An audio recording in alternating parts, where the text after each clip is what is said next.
Hello, I'm the Greasy Gamer, your number one source for number 2 games. Christmas is supposed to be the time where we celebrate goodwill to all men, eating turkey and all that, but this day is going to be like any other for me because all I care about is PS1 games. I've always been a fan of Bruce Willis and try to watch him in every film he's appeared in, provided it's an action flick. And the Die Hard series is my favourite that he starred in, but how well did it fare on video gaming systems? Die Hard on the NES was a pretty annoying game because navigating the Nakatomi Plaza was a pain and each of the floors is filled with annoying enemies. Add to that the fact that you have to disarm a multitude of bombs throughout the stages. Yeah, it gets far too much to wrap your head around in the beginning. Die Hard Arcade, however, was quite an entertaining game at its time, which was released on the Sega Saturn, and, you guessed it, the arcade machines. It was a beat-em-up game packed with cutscenes like Time Crisis, with fluent control and good hit detection, two things which I don't feel so much in fighting games of the mid-90s. But today we're going to be looking at Die Hard Trilogy on the PlayStation 1. Now this was a pretty big thing back in the day, having 3 games on one disc, but this was an offer you could easily refuse if ever you'd played Action 52. So it's time to give this one, or should I say these 3, a try.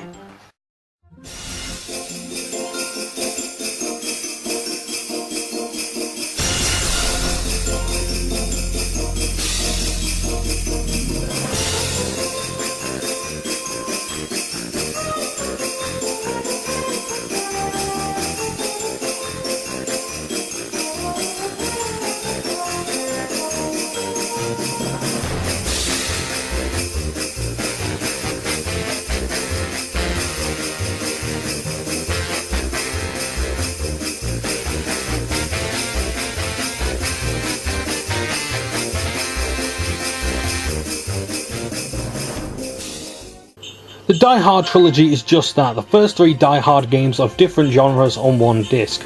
You can choose which game you want to play on the main menu, so that means you don't have to complete one in order to unlock another. All 3 are different, but let's do them in chronological order.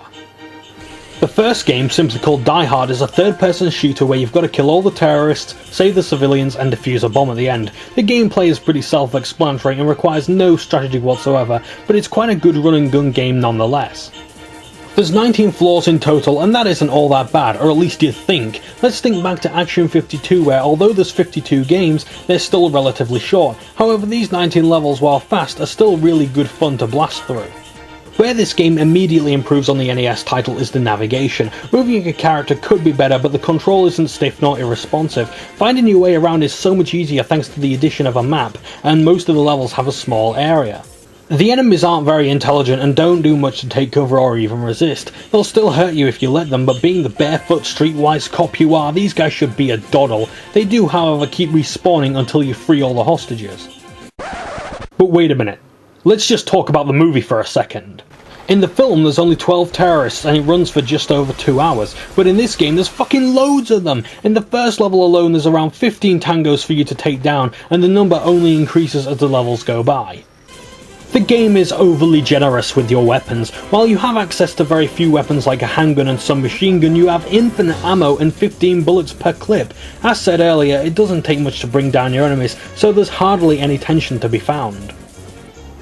Rescuing hostages is your primary objective as they count towards extra points. Once you've done that, you've only got 20 seconds to find the bomb hidden in the room, and if you don't disarm it, you lose a life and you have to start all over again. I have only one complaint with this game, and that's that the control is ass. It's not as bad as Bubsy 3D, but it's very similar in the fact that you can only strafe to move sideways and can only move forward with the D-pad.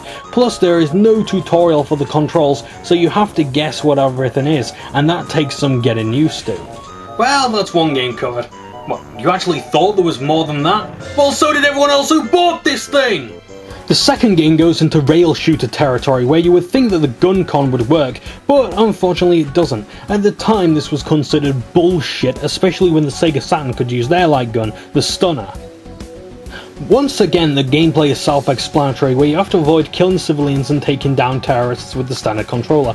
Killing civilian leads to losing points, and I think if you kill too many it leads to a game over. There's a plethora of power-ups such as extra weapons, health packs and armor, and the environment is so destructive. When it comes down to wreaking havoc, there is no rail shooter I know of that comes close to doing it like this. In fact, this has to be one of the better rail shooters I've seen next to Time Crisis with the standard pad. The control is good and the gameplay is rewarding. Not a bad shooter, let it pass.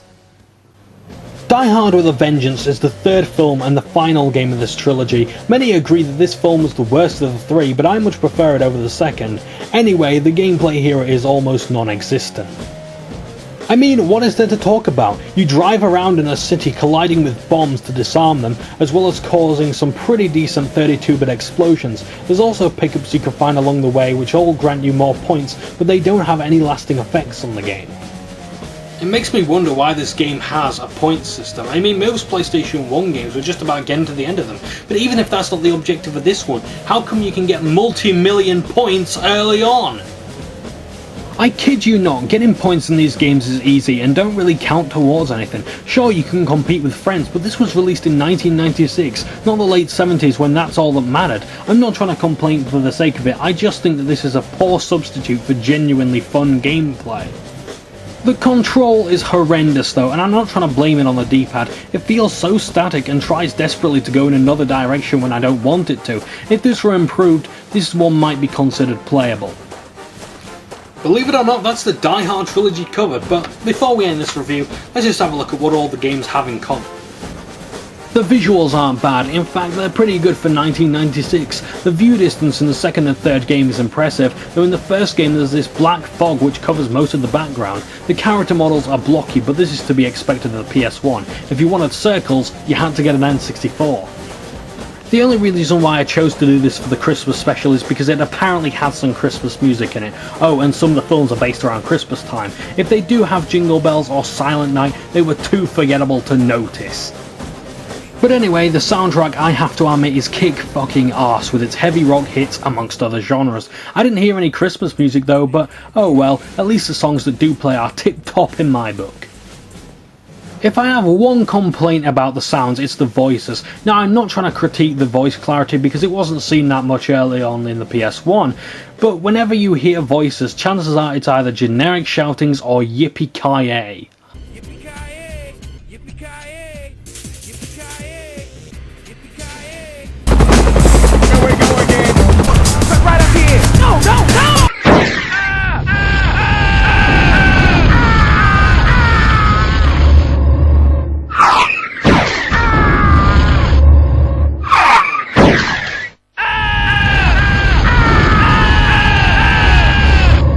So that's the Die Hard trilogy in a nutshell. Not entirely a bad game for its price of around £20 on release, this wasn't bad. It had some great replay value, good novelty for Die Hard fans, and it's still worth the $5 you can get it for today. But seriously, fuck those voices. Well, that's all we have for the Die Hard trilogy, a great series of games for a small budget and definitely worth picking up. So until the next time, I'm the Greasy Gamer, your number one source for number 2 games. Oh, and by the way, have a very Merry Greasmas. Ta-ta for now.